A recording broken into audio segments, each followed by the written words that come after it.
Puji Tuhan, kalau pada pagi hari ini kita boleh hadir di tempat ini dengan penuh sukacita dan hati yang sangat bersyukur. Amin. Saudara-saudara yang dikasihi Tuhan, kita akan merenungkan firman Tuhan dari kitab Yeremia.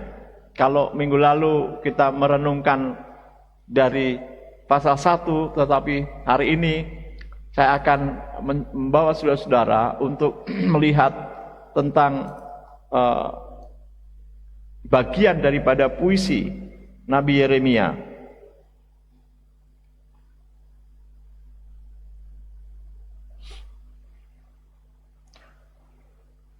Dalam pasal 31 ayat 7 sampai dengan ayat yang ke-14. Baik. Mari Bapak Ibu, saya mengajak Bapak Ibu semua untuk sama-sama membaca ayat ini secara silih berganti. Saya akan membacakan ayat-ayat yang atau tulisan yang menjorok keluar, dan Bapak Ibu semua akan menyambut dan membaca ayat-ayat atau kalimat yang menjorok ke dalam. Kita akan mulai, siap? Amin. Baik. Sebab beginilah firman Tuhan, bersorak-soraklah bagi Yakub dengan sukacita.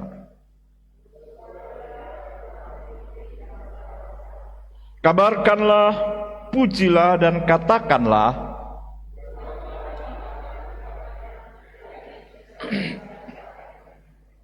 sesungguhnya aku akan membawa mereka dari tanah utara,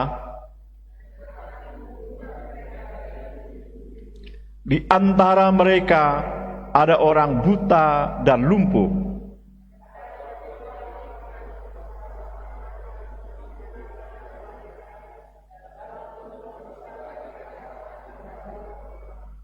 Dengan menangis mereka akan datang. Aku akan memimpin mereka ke sungai-sungai,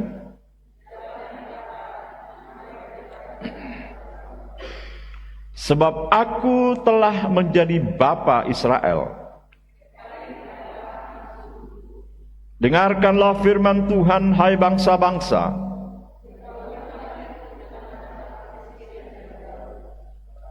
Katakanlah, Dia yang telah menyerahkan Israel akan mengumpulkannya kembali.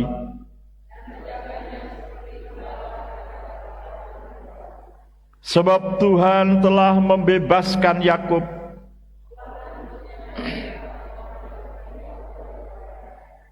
Mereka akan datang bersorak-sorak di atas bukit Sion.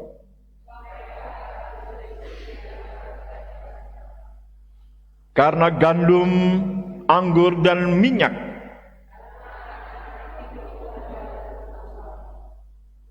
hidup mereka akan seperti taman yang diairi baik-baik. Pada waktu itu anak-anak dara akan bersukaria menari beramai-ramai.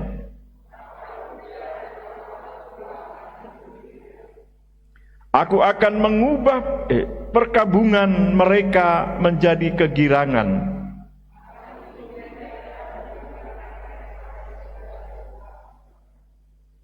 Aku akan memuaskan jiwa para imam dengan kelimpahan.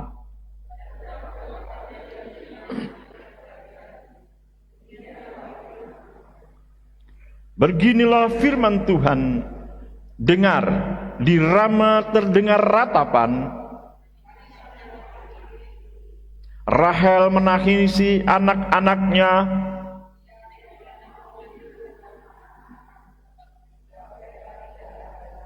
Beginilah firman Tuhan, cegahlah suaramu dari menangis.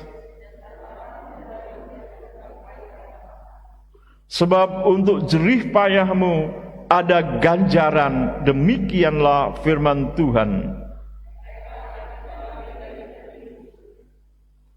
Masih ada harapan untuk hari di depanmu. Demikianlah firman Tuhan. Puji Tuhan, menikmati hidup sebagai anak Tuhan. Sebelum saya akan disclaimer terhadap atau hal yang berhubungan dengan anak Tuhan ini, saya mau sampaikan terlebih dahulu catatan kecil tentang ayat yang ke-15. Beginilah firman Tuhan, dengar, di Rama terdengar ratapan, tangisan yang pahit pedih. Ini sebagai sebuah ayat yang diselipkan sebagai nubuat tentang kelahiran Yesus. Ketika Yesus lahir, apa yang terjadi? Banyak anak-anak yang dibunuh tanpa alasan, hanya karena kecemburuan seorang raja lahir di kota Bethlehem. Nah, ini ditaruh sebagai bagian daripada bagaimana penebusan Tuhan terhadap bangsa Israel, terhadap manusia. Baik, saya akan kembali kita teruskan. Mari saudara-saudara, kita akan melihat. Ya, ini kalau bahasa umumnya disclaimer. Kebenaran firman Tuhan tentang anak Allah. Baik. Kalau kita lihat istilah anak Allah, Son of God, beda antara kita dan Tuhan. Loh, kenapa kita juga disebut anak Tuhan, anak-anak Tuhan? Karena Yesus adalah yang sulung, disebutnya di dalam firman Tuhan. Sedangkan kita ini adalah anak-anak Tuhan. Dalam hal ini memang ada perbedaan. Kalau Yesus memang anak Allah, sedangkan kita karena statusnya, sedangkan kita adalah anak-anak Allah karena sebuah status penebusan. Tadinya kita ini tidak disebut anak-anak Allah, tetapi oleh karena Tuhan menebus kita dengan hadirnya Kristus di tengah-tengah kita, dengan firman-Nya kita dinyatakan sebagai anak Allah. Roma pasal 8 dan Galatia pasal 4 tegas di sana dikatakan, oleh Roh itu, oleh penebusan itu, kita menyebut Dia itu Bapa, dan kepadanya kita berseru, ya Aba, ya Bapa. Saya jadi ingat perkataan Abdurrahman Wahid. Orang Kristen yang paling dekat dengan Tuhannya. Kenapa enggak? Karena dia menyebut Bapa. Ini luar biasa. Kalau ada Hindu menyebutnya agak jauh, Om, Om Swastiastu menurut dia. Ya, yang paling jauh itu agama itu, ya jauh gitu. Ini kelakarnya Gus Dur, saudara-saudara. Kita menyebut Tuhan itu sebagai Bapa. Karena Dia telah menebus kita dan mengangkat kita. Sehingga Bapa dan Anak ini sebagai bagian daripada relasi yang harus hidup di dalam hidup kita sebagai anak-anak Tuhan. Berdasarkan pemberitaan Yeremia ini, saya memikirkan bagaimana caranya kita yang saat ini ada itu dihidupkan kembali, nikmati menjadi anak-anak Allah, bukan sebagai yang lain. Karena apa? Karena kita telah ditebus.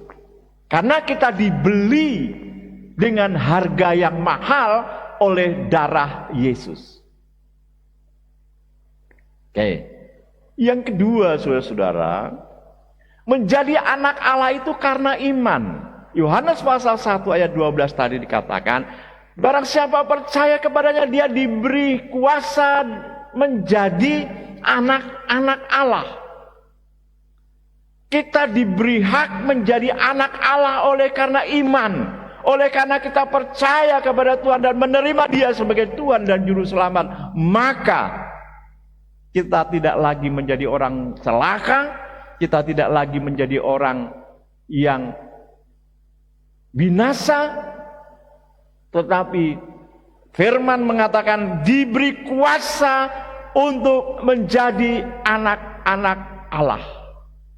Ini sebuah status yang sangat luar biasa, yang kadangkala banyak orang Kristen yang tidak menghargai status yang mulia ini. Bagi orang-orang yang sejak dalam kandungan Kristen, tingkat penghargaan ini, mohon maaf, agak tipis. Mungkin karena dia sudah merasa tebal, yakin tentang status dia sebagai anak Allah. Saudara dan saya yang hidup pada hari ini, menjadi anak Allah bukan karena engkau dilahirkan sama seperti Tuhan Yesus, tidak. Tetapi kita menjadi anak Allah karena kita telah menerima Dia dan beriman serta percaya kepada Tuhan Yesus Kristus. Amin. Baik. Yang ketiga, saudara-saudara, menjadi anak Allah adalah status yang memiliki dan berhak menerima janji. Tuhan banyak memberikan janji kepada mereka yang dianggap sebagai anak-anak Allah. Banyak sekali janji-janji firman Tuhan yang disampaikan. Dia berjanji, dia menyampaikan engkau akan begini, begitu dan lain-lain. Engkau akan diberkati, engkau akan naik dan tidak turun, engkau akan melimpah-limpah, engkau akan mendapatkan damai sejahtera, dan begitu banyak janji yang Tuhan karuniakan kepada kita. Kenapa? Karena itu memang hak sebagai anak-anak Allah. Jadi saudara-saudara berhak menerima janji Tuhan itu. Tetapi saya memberi batasan, jangan mengklaim. Beda lagi urusannya. Ada banyak orang yang selalu mengklaim. Kata klaim itu kan ada di asuransi. Itu konotasinya kalau terhadap janji Tuhan agak kurang sreg. Saya tidak menyalahkan. Banyak orang yang berkata, oh Tuhan saya klaim janjimu begini begono. Tapi saudara lupa yang terakhir ini, yang keempat ini yang saya mau sampaikan. Menjadi anak Allah juga selain memiliki hak menerima janji, tetapi dia juga menerima kewajiban. Ada hal-hal yang wajib kita lakukan, ada prosedur-prosedur, ada persyaratan-persyaratan tertentu untuk mendapatkan hak itu. Seringkali sekali lagi saya mau katakan, orang-orang Kristen pada umumnya terfokus kepada hak-haknya, sementara terhadap persyaratan dan janji-janjinya itu dipinggirkan atau dinomorduakan. Nanti saya akan sedikit spill dalam hal ini, saudara-saudara. Jadi hal inilah yang disampaikan firman. Saudara dan saya disebut anak Allah karena status penebusan.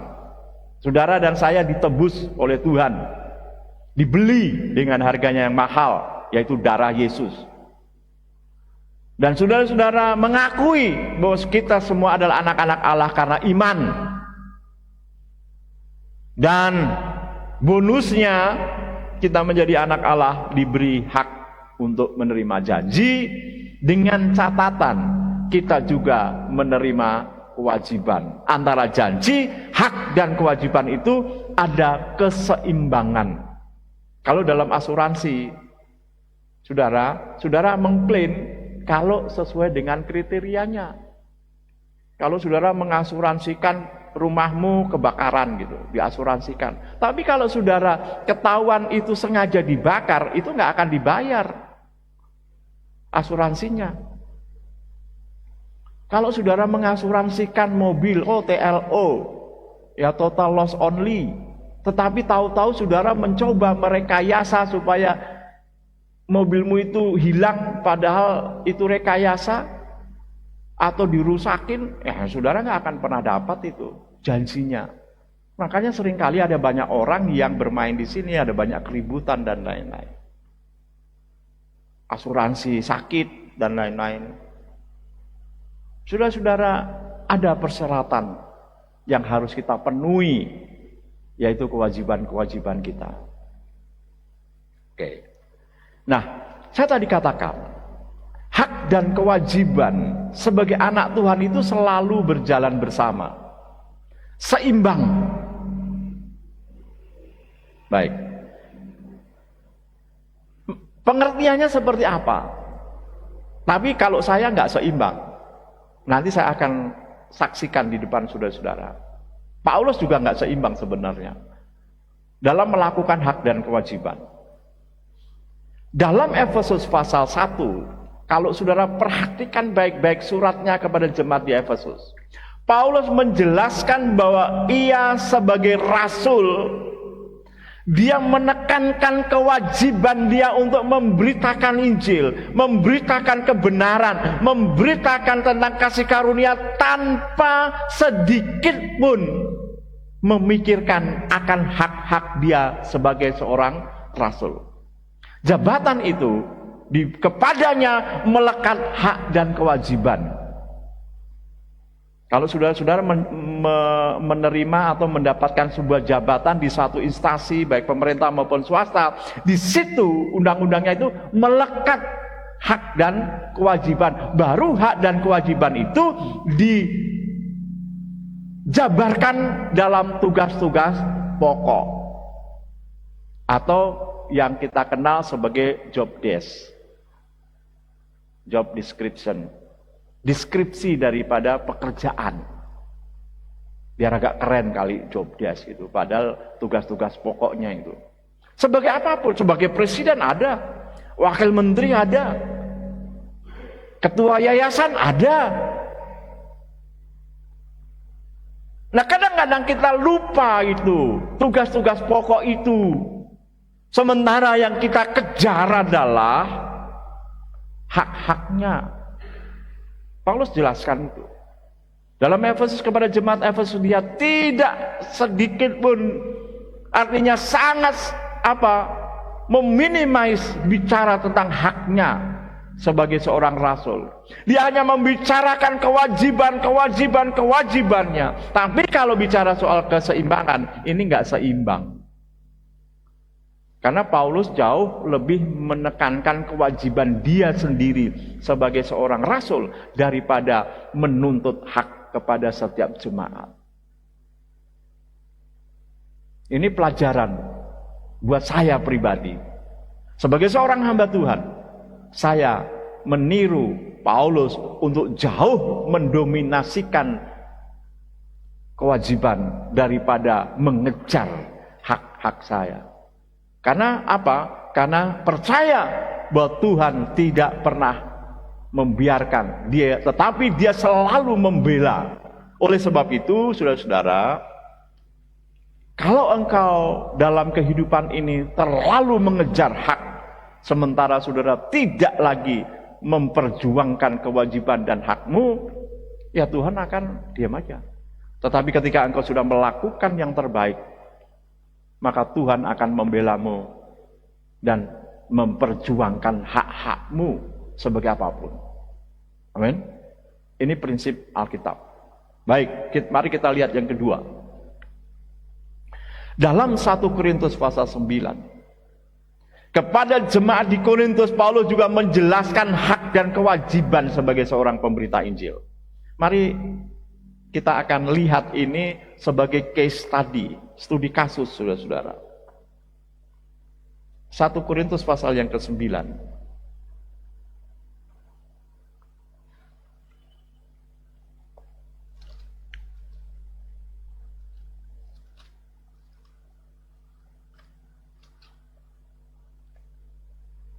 Saya akan baca demikian mulai ayat yang ke-14.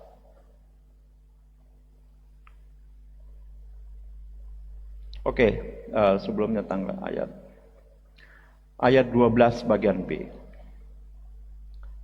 Tetapi kami tidak mempergunakan hak itu. Kan sebagai rasul, dia sebagai hamba Tuhan, dia memiliki hak. Sebaliknya kami menanggung segala sesuatu supaya jangan kami mengadakan rintangan bagi pemberitaan Injil Kristus. Paulus memiliki sikap, ketika dia memperjuangkan hak-haknya, maka dianggap itu sebagai rintangan untuk memberitakan Kristus. Artinya dia akan memberitakan Kristus kalau dia dipenuhi haknya. Kan ada orang, saya bekerja kalau memiliki hak ini dan itu. Ya, itu secara umum begitu. Tetapi Paulus tidak begitu. Tidak tahukah kamu bahwa mereka yang melayani di tempat kudus mendapat penghidupannya dari tempat kudus itu, dan bahwa mereka yang melayani mezbah mendapat bahagian mereka dari mezbah itu? Ini sebuah pertanyaan untuk menyadarkan. Demikian pula Tuhan menetapkan, ini ketetapan Tuhan, bahwa mereka yang memberitakan Injil harus hidup dari pemberitaan Injil itu. Itu ketetapan Tuhan. Yang namanya ketetapan Tuhan ya harus kita taati. Coba kita perhatikan sikap pribadi Paulus begini. Tetapi aku tidak pernah menggunakan satupun dari hak-hak itu. Ini sikap pribadi dia, luar biasa. Paulus tidak menggunakan satupun hak-hak itu. Aku tidak menulis semuanya ini supaya aku pun diperlakukan juga demikian. Sebab, perhatikan baik-baik kalimat berikut. Aku lebih suka mati daripada titik-titik. Titik-titik ini kira-kira isinya apa?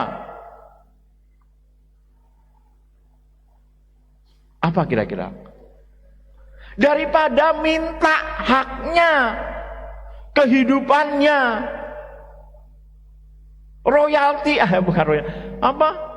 Mungkin itu. Ini nanti saya akan jelaskan di Yeremia tadi, saudara. Saya akan kasih pendahuluan ini, karena ini ada hubungannya. Paulus lebih suka tidak menggunakan satupun hak-haknya, bahkan dia lebih suka mati daripada titik-titik. Titik-titik itu apa? Menuntut hak-haknya itu. Dia nggak tulis satu-satu. Ini buat saya pelajaran mahal. Ini buat saya sebagai sebuah figur contoh yang atau motivator dalam hidup saya dalam pelayanan. Saya berkata kepada diri saya sendiri, "Hei Dono, kamu jangan pernah memikirkan hakmu, tetapi kamu pikirkan kewajibanmu untuk melayani, untuk memberitakan Injil, untuk menyampaikan hal-hal yang baik, dan untuk memberi perhatian kepada siapapun. Menguatkan yang lemah, membalut yang luka." Ini yang ada di pikiran saya secara pribadi sebagai motivator. Oleh sebab itu, Bapak Ibu, pernahkah kalau saya salah, tolong dikoreksi. Pernahkah saya menyampaikan kata-kata, menyampaikan bahkan khotbah di sini untuk terus-menerus ujung-ujungnya duit? Pernahkah? Tidak pernah. Karena itu warna hidup saya. Jangan pernah membicarakan, saya tidak pernah membicarakan tentang kebutuhan keuangan saya kepada siapapun jemaat di sini. Kenapa? Ini yang menginspirasi saya dalam pelayanan. Walaupun sementara saya melihat ada banyak kasus di luar yang sangat terbalik. Saya pernah 3 kali bercerita dengan kasus yang di depan mata saya.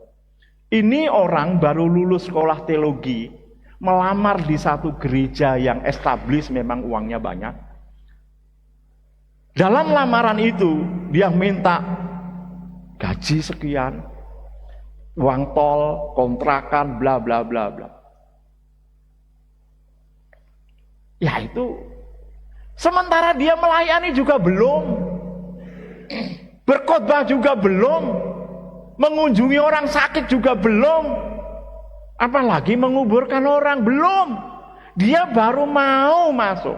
Kasus pertama. Kasus kedua, saya pernah makan bareng dengan orang yang berantem waktu itu. Pendeta yang berantem, yang viral itu. Saya makan bertiga. Dia mengeluhkan pendapatan dia yang dikasih dari gereja itu. Udah berapa puluh tahun lalu. Itu sampai 18 juta. Tetapi dia masih mengeluh. Dan yang terbaru 2 kali lipat lebih daripada berkat saya di POTK. Dan itu baru secara keuangan. Dia dikontrakin rumah di pusat kota, listrik dibayarin, air dibayarin, mobil disediakan, ya, BPJS dibayarin. Dan banyak fasilitas lagi. Tetapi kenapa masih mengeluh? Dia pikir saya jauh lebih hebat dari dia. Saya cuma senyum-senyum dalam hati. Lu cuma memikirkan hakmu, tetapi kamu tidak pernah memikirkan kewajibanmu. Cuma dalam hati saja saya ngomong kayak gitu. Karena ini kawan. Saudaraku yang kasih dalam Tuhan. Mbok ya mereka itu baca loh. 1 Korintus pasal 9 itu. Dalam pelayanan di sini itu harapan saya itu hidup. Hak-hak itu bukan hanya secara finansial, tetapi kadang-kadang orang berpikir tentang hak-hak non material. Oh, saya harus dihormati. Saya harus diperlakukan seperti ini. Saya jadi ingat ketika awal POTK selalu mengundang pendeta dari luar. Kita kadang-kadang menjemput dia di mana sih? Pak Freddy jemput, ada yang sempat sampai ke Jakarta dan pulang nganterin. Habis itu sementara perjalanan dia harus kasih makan dan lain-lain. Satu-satunya orang yang nggak, paling cuma diantar Pak Dadi sampai di depan dan saya naik angkot itu ya cuma saya doang. Dan saya selalu diundang makan siang di Pak Freddy waktu itu. Benar, saya mau bilang. Kenapa? Saya nggak ada keluhan. Dan saya juga berpikir, kenapa sih orang-orang ini minta dijemput jauh-jauh lagi? Dia bangun jam 4 pagi mungkin menjemput di mana gitu. Dan habis itu, habis pulang ibadah dia nganterin sampai di mana-mana pakai kijangnya itu. Mobil kijang. Makanya sebelum dijual, saya bilang, wah ini kijang legendaris, kijang POTK. Mau besuk, mau apa, mau kunjungan rumah sakit, itu selalu dipakai. Makanya lakunya cukup besar, karena didoakan. hampir sama dengan waktu beli, Pak ya. Iya, luar biasa, padahal dia udah pakai puluhan tahun. Itu berkat baru itu. Saya ini jangan dikira itu, kebetulan, enggak menurut saya. Ada campur tangan Tuhan. Seperti firman Tuhan tadi malam itu semua karena Tuhan membuat itu semua. Jadi sekali lagi saudara-saudara, ini sikap sebagai seorang rasul. Apa salahnya sebagai anak Tuhan kita juga bersikap seperti rasul? Dalam kitab Galatia tadi, lihat teladanku, ikutilah aku. Aku bersikap seperti itu, kata Paulus. Baik, mari kita akan lihat kembali ke Yeremia tadi. Ada 2 bagian karena sama IT saya bilang, Pak Dono jangan dijadikan satu, udah dibagi 2 aja karena supaya tulisannya kelihatan. Oke, saya turutin. Itu nasihat yang baik. Dalam Yeremia pasal 31 yang kita baca bersama tadi, ada pesan sebagai anak Tuhan. Yang pertama, yang disampaikan apa? Yeremia menyampaikan berita tentang karya Tuhan yang membebaskan umatnya dari perbudakan Babel. Karena waktu itu memang bangsa itu sedang terserak. Perbudakan dari Babilonia, bahkan Tuhan mengumpulkan yang sisa-sisa. Itu kata Yeremia tadi. Ini berita sukacita. Mengapa itu Tuhan lakukan? Karena Tuhan melihat Israel itu sebagai umat ketebusannya. Bukan hanya mengeluarkan mereka dari bangsa Mesir, tetapi ketika mereka ada di tanah Kanaan juga melakukan hal-hal yang tidak berkenan, dan bangsa-bangsa lain menjajahnya dan menawannya dan mengangkutnya sampai ke Babel. Dan sisa-sisanya saya dikumpulin. Ini berita sukacita loh bagi bangsa itu. Perbudakan Babel. Bapak, Ibu, dan saudara, mungkin kita sekarang ini yang hidup di zaman ini sesudah kemerdekaan tidak merasakan bagaimana perbudakan bangsa lain itu. Nah, kalau sekarang kita merasa tertekan oleh karena politik dan lain-lain, itu beda. Saya ingat orang tua saya itu makan bonggol pisang. Tahu kan bonggol pisang? Kalau di sini nggak ada yang jual. Jadi bonggol pisang itu dicuci, dikupas, dicacah, dibikin makanan. Dan saya sempat ikut makan itu. Mengapa? Karena susah. Terus, kulit singkong. Karena nggak mampu beli singkong, kulitnya diambil. Kulit singkong itu, sampai sekarang kalau saya bisa olah, saya akan olah, nanti saya akan sajikan, dan saudara-saudara akan tidak bisa membedakan ini makanan apa. Kulit singkong itu bisa diolah. Pada waktu itu karena memang nggak ada makanan. Kalau sekarang itu mungkin iseng. Dan saya udah pernah coba eksperimen saya, dan enaknya luar biasa. Enak. Terus jantung pisang. Kenapa jadi makanan? Itu bukan karena memang makanan pokok, tetapi karena pada waktu itu, karena penjajahan, makanya dimakan, gak ada lagi. Berita tentang kemerdekaan dan kelepasan itu sebagai berita sukacita bagi bangsa itu. Tidak ada orang yang enak dan merasa hebat, merasa damai ketika dijajah, gak ada. Pelajari, lihat dokumen-dokumen kerja paksa Jalan Dandeles dari Anyar sampai Panarukan. Betapa beratnya mereka. Dan itu kadang-kadang saya pakai ilustrasi untuk anak-anak saya, zaman sekarang itu kerjanya seperti di zaman Belanda. Kok bisa, Pak? Bisa. Kalau zaman Belanda dulu, orang kerja cuma dapat makan dan tempat tinggal atau mes. Dia nggak dapat duit. Bajunya pun itu sulit. Makanya di dokumentasi yang saya suka lihat, itu bajunya jelek-jelek. Robek-robek. Bahkan ada yang membuat dari karung goni. Karung goni tahu kan? Baik. Nah, zaman sekarang orang bekerja cukup untuk makan dan cukup untuk kontrakan. Juga nggak bisa mampu beli apa-apa. Bedanya di mana? Jadi bekerja tapi adalah sedikit sisanya. Jangan cuma untuk makan habis. Bahkan makan pun kadang-kadang cuma sampai tanggal 20. Tanggal 10 sampai tanggal 30 sebelum gajian dia ngebon. Kan gitu. Jadi apa bedanya?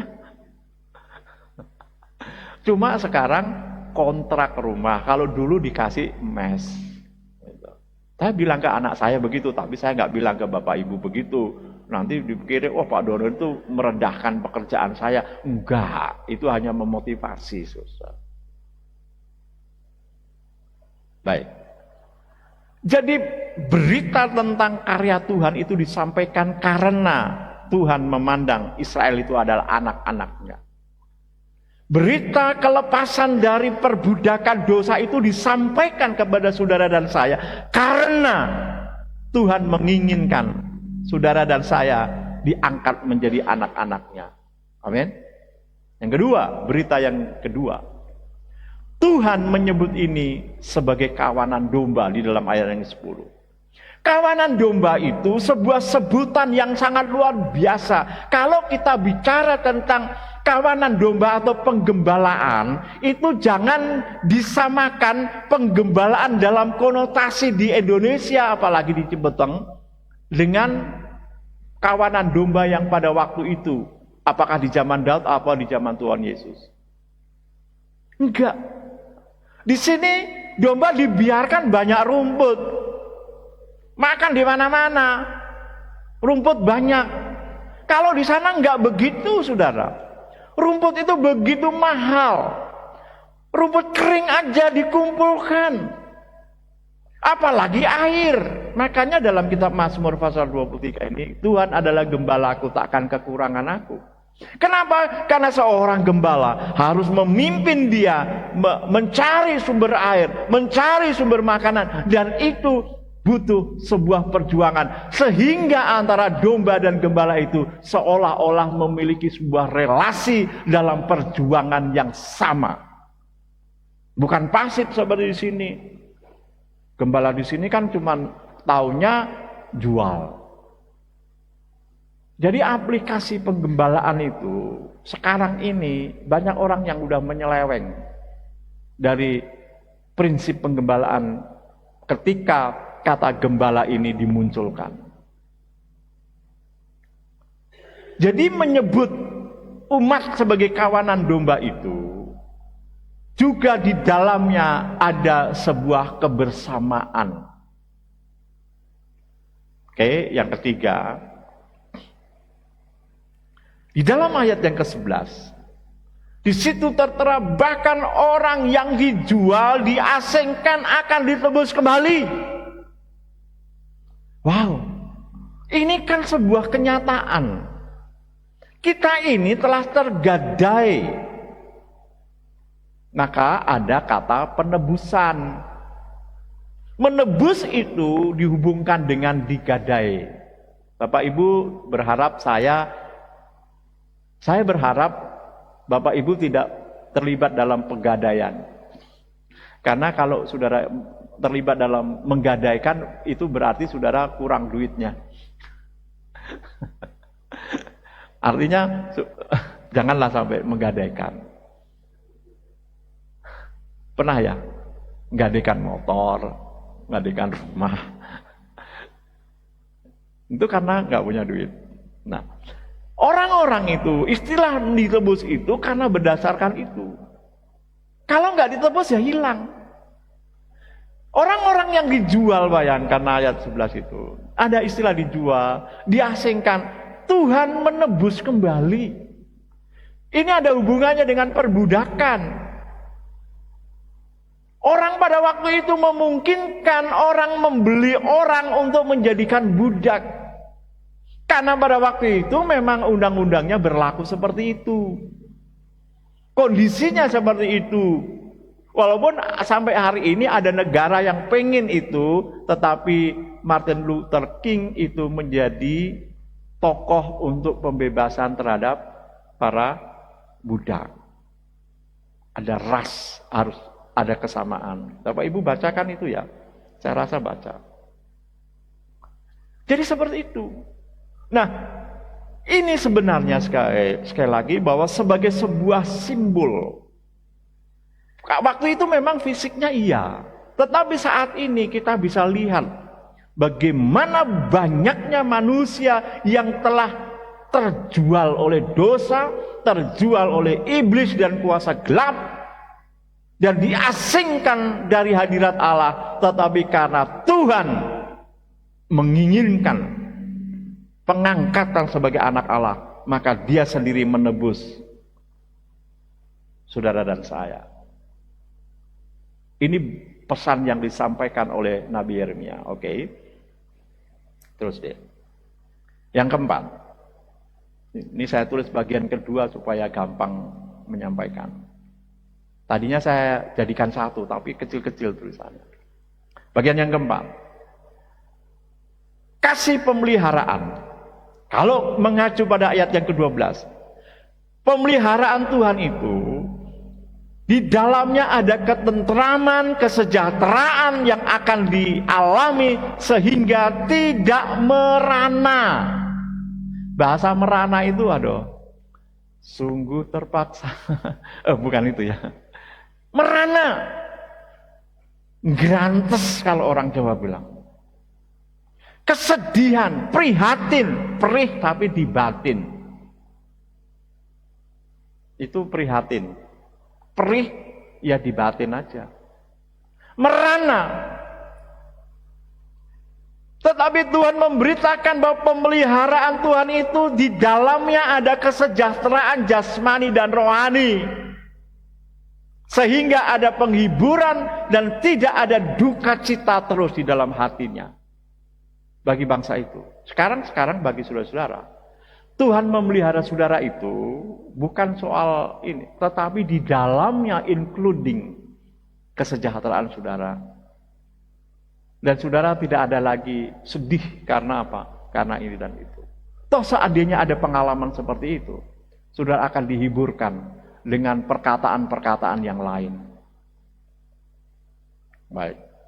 Yang kelima.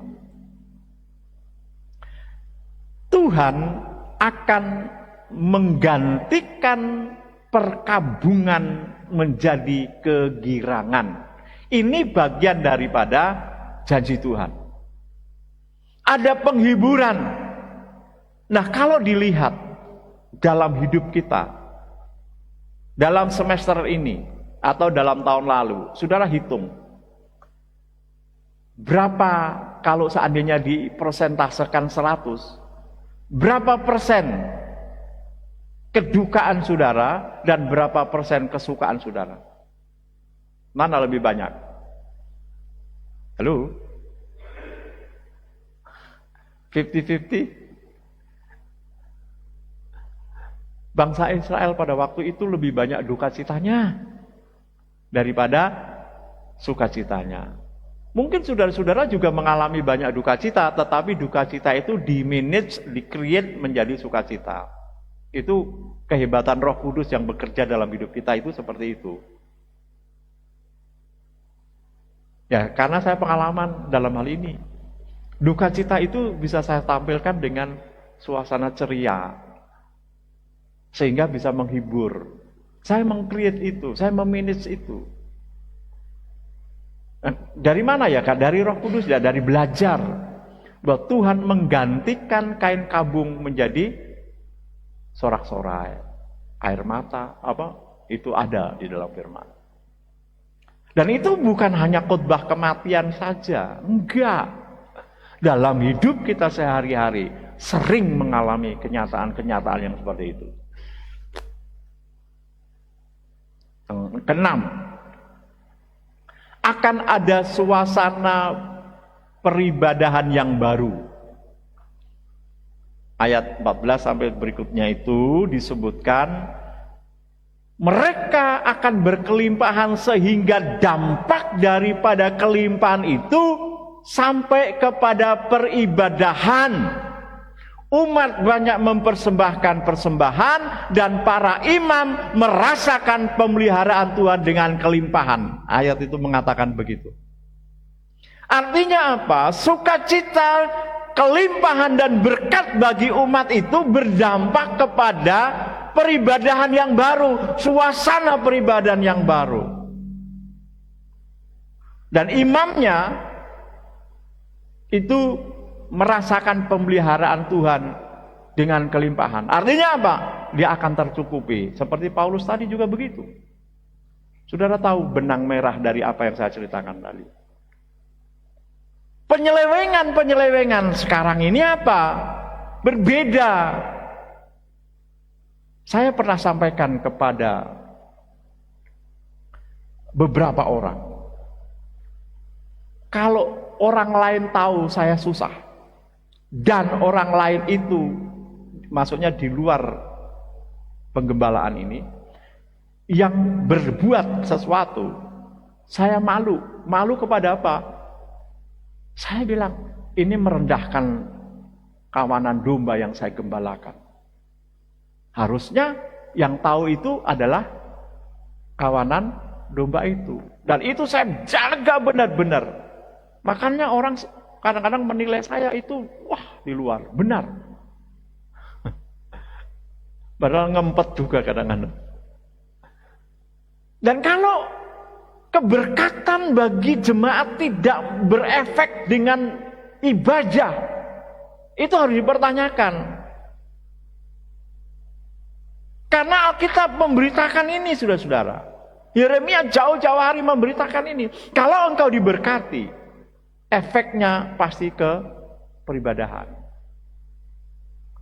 Apapun terjemahan saudara-saudara, tapi harus saya sampaikan berdasarkan pemberitaan Yeremia. Ini pesan Yeremia dalam pasal 31 ayat 7 sampai 14.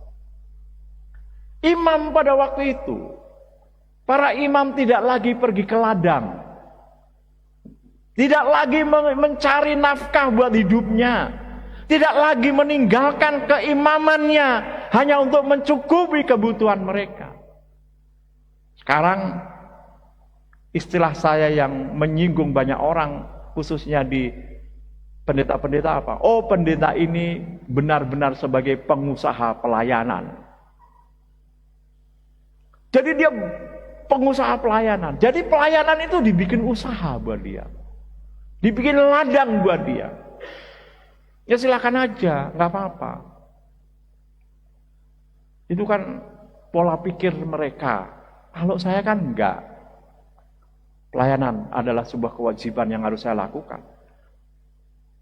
Perkara saya hidup berkelimpahan dan lain-lain, itu tergantung respon. Apakah kita menikmati kehidupan sebagai anak Tuhan? Anak Tuhan yang diberkati pasti berdampak kepada yang berhubungan dengan peribadatan. Amin. Saya nggak mau breakdown tentang statistik keuangan, enggak. Saya walaupun saya bisa. Nanti sudah tersinggung lagi. Saya pernah bilang ke Bu Ulia, Bu, di amplop itu ada nggak yang ngasih 2.000, uangnya lecek. Bu Ulia cuma senyum-senyum aja. Ini gereja megah begini, di amplop cuma 2.000 lecek lagi. Saya nggak nyinggung, karena Bu Ulia juga nggak jawab, cuma senyum-senyum aja. Saudara, mungkin dia lagi kekurangan uang, nggak apa-apa. Nggak apa-apa. Tapi benar nggak? Jangan-jangan kita berbohong. Karena saudara-saudara, peribadatan atau Tuhan itu kadang-kadang menjadi tumpuan kesalahan. Ada orang berantem di luar. Yang disalahkan apa? Tuhan. Kenapa? Ngapain saya ke gereja? Saya berantem di rumah. Loh, orang berantemnya di rumah, tetapi dia nggak mau ke gereja. Yang disalahkan seolah-olah Tuhan. Ini kan sikap yang kurang tepat. Karena saya selalu bilang, gereja itu bukan tempat orang suci. Bukan tempat orang baik-baik semua. Enggak juga. Gereja adalah tempat orang yang mau menyerahkan diri untuk membentuk. Kita semua orang-orang berdosa. Kalau mau suci, mulus, saleh di luar, ya ngapain saudara ke gereja? Kan gitu. Jadi gereja itu adalah tempat untuk pembentukan diri kita. Beribadah kepada Tuhan, bersyukur atas anugerahnya. Ini kan bagian daripada menuju proses menjadi anak-anak Allah. Oke, teruskan. Mari kita simpulkan. Ada 4 kesimpulan daripada penjelasan saya di atas. Yang pertama, sebagai anak Allah, seharusnya memiliki relasi istimewa dan merasakan hubungan itu. Saudara disebut anak Allah karena saudara memiliki relasi spesial dengan Bapa di surga. Amin. Kalau saudara-saudara nggak memiliki hubungan keakraban, keintiman, keistimewaan dengan Tuhan sebagai Bapa kita, jangan-jangan saudara cuma memiliki casing sebagai anak Tuhan, tetapi sesungguhnya saudara nggak memiliki relasi secara spesial dengan Tuhan. Saya mau pastikan itu. Anak Tuhan bukan cuma status. Anak Tuhan, anak Allah bukan hanya sebagai casing. Saya nanti akan spill nanti di khotbah berikutnya tentang penampilan ini, saudara-saudara. Saya sudah siapkan bahannya. Anak Allah itu adalah menunjukkan relasi, hubungan pribadi saudara dan Tuhan secara spesial. Spesial artinya apa? Enggak sama dengan orang lain. Keakraban kita dengan Bapa di surga itu secara privasi, secara privat, enggak ada hubungannya dengan orang lain. Secara spesial. Sama seperti ketika kita melakukan hubungan sosial. Kita semua memiliki hubungan, tetapi yang spesial kan ada. Benar kan? Demikian juga Bapa di surga. Kita seharusnya berpikir sebagai anak Allah dalam hal relasi spesial dengan Tuhan. Kesimpulan yang kedua, menjadi anak Allah itu sangat menyenangkan dan sangat harus kita nikmati. Bukan menyedihkan. Kenapa menyedihkan? Karena salah berpikir dengan menjadi anak Allah terlalu banyak aturan. Nggak boleh berjudi, nggak boleh ngomong kotor, nggak boleh sembarangan, nggak boleh berkelakuan yang memalukan Tuhan. Terlalu banyak aturan. Harusnya kita nikmati. Sangat menyenangkan menjadi anak Tuhan itu. Amin. Ada nggak saudara-saudara yang memiliki status anak Tuhan itu terus jadi sedih? Ada nggak? Perlu dipertanyakan itu. Itu saya hubungkan dengan ketika saudara melayani. Melayani itu nikmati. Kesulitannya kita nikmati aja. Jangan menjadi beban. Mari menjadikan sebuah seni untuk melakukan, mencari solusi yang terbaik. Untuk mempersembahkan yang terbaik. Kalau itu jadi beban, aduh, puyeng kita. Do akhirnya sol. Kalau nyanyi. Makanya nanti saya akan mencoba untuk mengajak orang. Belum deal.